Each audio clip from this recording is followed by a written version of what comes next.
মির্জা গালিব কালুকে ডাকলেন। কালু, এদিকে আয়, তোকে আজ এমন এক কিস্সা শোনাবো যেই কিস্সা শোনার পর এক পাপী যুবকের সারা জীবন বদলে গিয়েছিল। কালু বিস্মিত হয়ে প্রশ্ন করল, হুজুর, আসলে কি সম্ভব একটা প্রশ্নে কি একটা মানুষের জীবন পরিবর্তন হয়? মির্জা গালিব মুচকি এসে উত্তর দিলেন, যদি প্রশ্নটা হৃদয়ে পৌঁছায় তবে সম্ভব। এক যুবক হাসান আল বাশির রহমতুল্লাহ আলাইহির কাছে এসে বললেন, হুজুর, আমি পাপ করি, আবার তওবা করি, আবার সেই তওবা ভেঙে ফেলি। আমার মনে হয় না আমি সেই পথ থেকে বের হতে পারবো।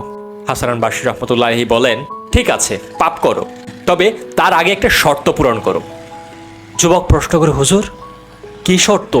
তিনি বললেন, প্রথমে আল্লাহর দেওয়া রিজিক খাওয়া বন্ধ করে দাও, তারপর গুনাহ করো। যুবক তো হতভম্ব, আমি তো যা কিছু খাই সবই তো খোদারই দেওয়া। তখন তিনি বললেন, যার রিজিক খেয়ে বেঁচে আছো, যার বাতাসে শ্বাস নিচ্ছ, যার জমিনে হাঁটছো, তারই কি অবাধ্য হবে? আর এই একটি প্রশ্নই সেই যুবকের অন্তর কাঁপিয়ে দিল রে কালো।